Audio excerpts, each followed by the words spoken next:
Awal kisah, jauh ribuan tahun sebelum jejak-jejak asing memijak tanah Lombok, di kaki Gunung Rinjani yang megah, hutan bukanlah sekedar kumpulan pohon, dan air bukanlah sekedar penawar dahaga.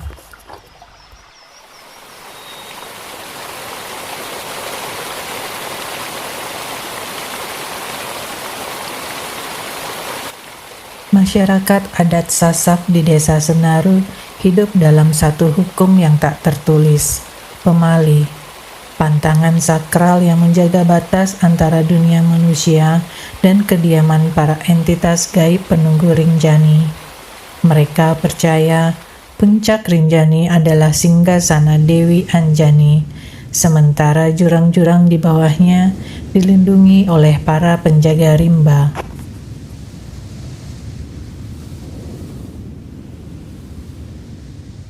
Hari ini, jika engkau melangkah menembus belukar Senaru, engkau akan menemukan surga yang tersembunyi bernama air terjun Tiuk Kelep.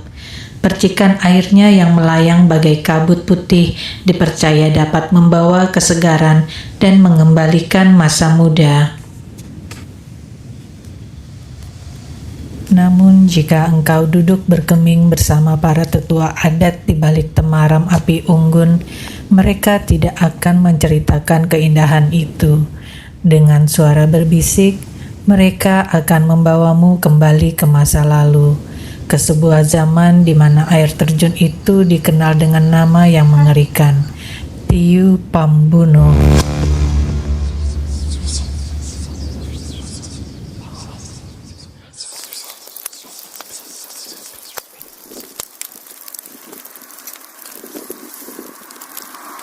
Awal mula petaka ini berakar pada abad ke-18.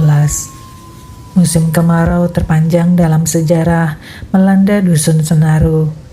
Tanah-tanah pertanian retak merekah, sumur-sumur warga berubah menjadi lubang debu, dan wabah penyakit misterius mulai merenggut nyawa anak-anak kecil.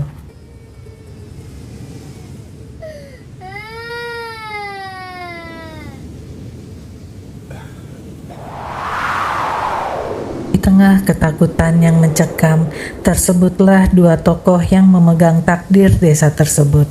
Pertama adalah Amak Loka, pemangku adat Senaru, seorang kakek tua bijaksana dengan garis wajah sedalam tebing batu Rinjani. Ia adalah penjaga tradisi yang memegang amanah hukum gawak sakral, bahwa hutan larangan di hulu sungai tak boleh tersentuh oleh manusia tanpa ritual persembahan.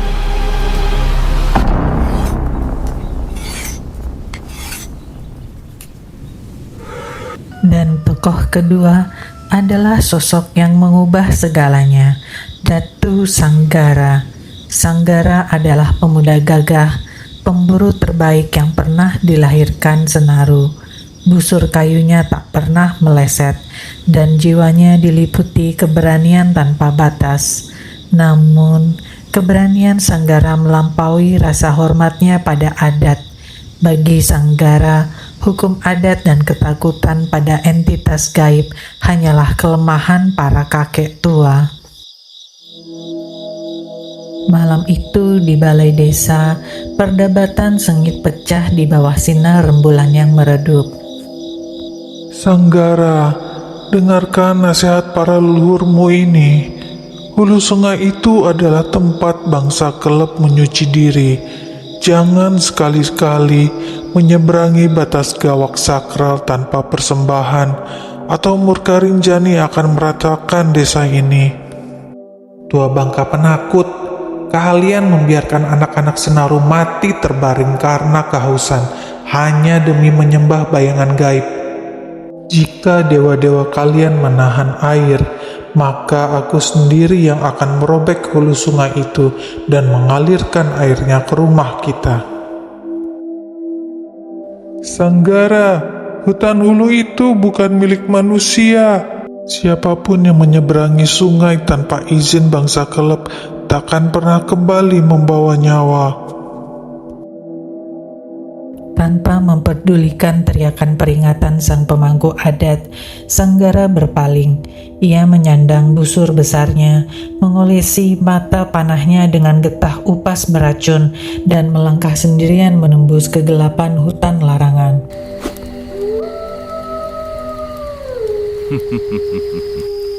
Semakin jauh Sanggara merambah, keheningan hutan terasa menindih dada. Tidak ada suara jangkrik, tidak ada cicit burung malam. Udara berubah menjadi begitu dingin hingga nafas Sanggara mengepul menjadi uap putih. Bau lumut basah bercampur aroma amis yang aneh menusuk tajam hidungnya.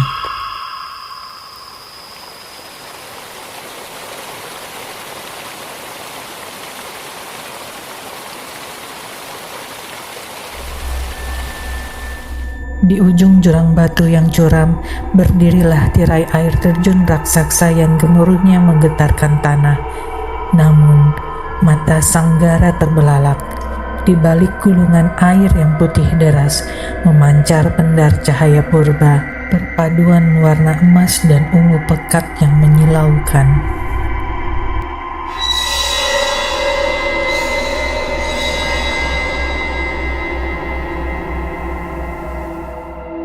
Di sana bersemayam sang penjaga kelab, entitas gaib bertubuh tinggi besar dengan kulit serupa ukiran batu karang hitam.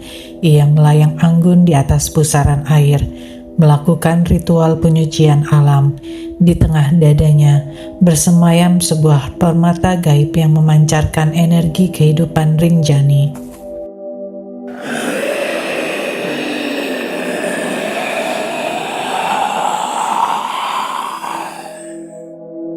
Anak manusia, langkahmu berbau kesombongan dan melanggar kesucian gawak sakral. Berlututlah, atau racun tanah ini akan menjadi bagian dari dagingmu. Namun akal sehat Sanggara telah tertutup oleh keserakahan. Di pikirannya, jika ia bisa merebut permata ungu dari dada makhluk itu, ia tidak hanya akan menyelamatkan desanya, tetapi juga disembah sebagai pemuda teragung di tanah Lombok. Dengan senyuman licik di bibirnya, Sanggara bersembunyi di balik tebing batu, menarik tali busurnya sejauh mungkin, dan melepaskan anak panah beracunnya menembus tirai air terjun.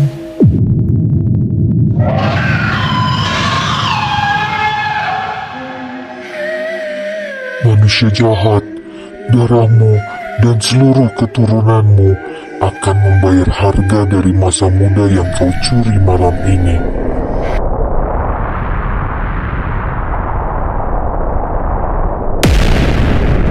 Makhluk itu hancur menjadi abu gaib.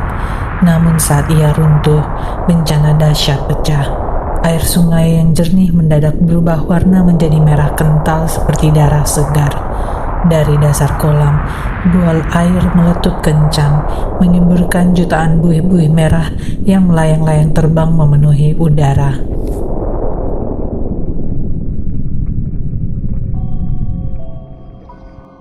Itulah kelab, buih air yang terbang melayang. Begitu kabut buih merah itu menerpa tubuh Sanggara, pria muda yang gagah itu meraung histeris.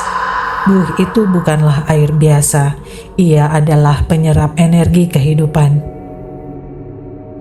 Kulit tangan Sanggara meluruh, otot-ototnya menyusut, wajahnya yang tampan mengutip keriput hebat, dan rambut hitamnya memutih dalam hitungan detik.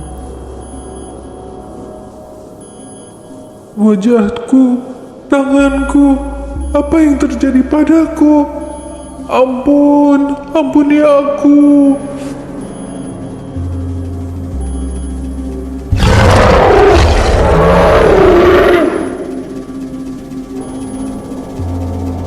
Namun Rinjani tidak mengenal kata ampun bagi pelanggar adat. Dari dalam pusaran darah, bangkitlah wujud kemurkaan alam, Sengang Gile. Seekor monster gaib berwujud singa raksasa bermata merah membara. Sengang Gile melompat dari aliran hulu, mengejar Sanggara yang merangkak kesakitan menelusuri aliran sungai.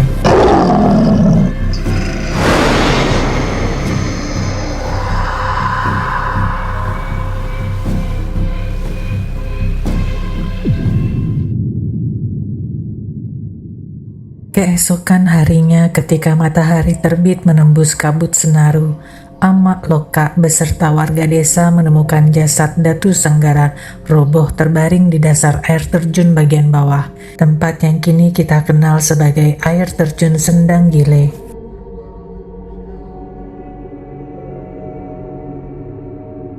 Kondisi jasad Sanggara membekukan darah siapapun yang melihatnya.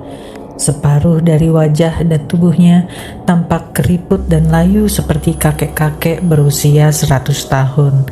Sementara separuhnya lagi halus licin bagaikan tubuh bayi yang baru lahir.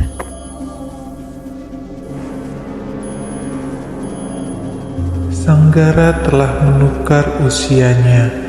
Tiu Kelep telah meminum masa muda anak ini untuk menggantikan energi penjaga yang terbunuh.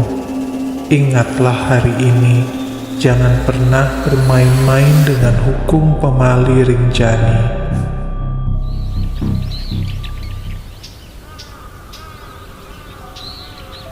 Ratusan tahun telah berlalu, kisah Tiu Pambunuh perlahan terbalut oleh waktu dan berganti nama menjadi Tiu Kelep.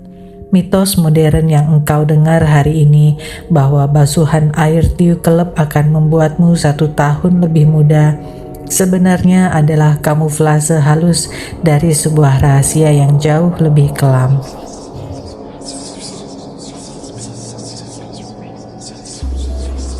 Air terjun itu tidak pernah memberi kesegaran secara gratis. Ia hanya meminjamkan rasa segar dengan menukar sedikit sisa umur dari tubuhmu. Maka, jika kelak engkau berdiri di bawah tebing Senaru dan merasakan percikan airnya melayang menyentuh wajahmu, berbisiklah pada dirimu sendiri, apakah engkau baru saja menjadi lebih muda atau usiamu baru saja dipangkas oleh sang penjaga.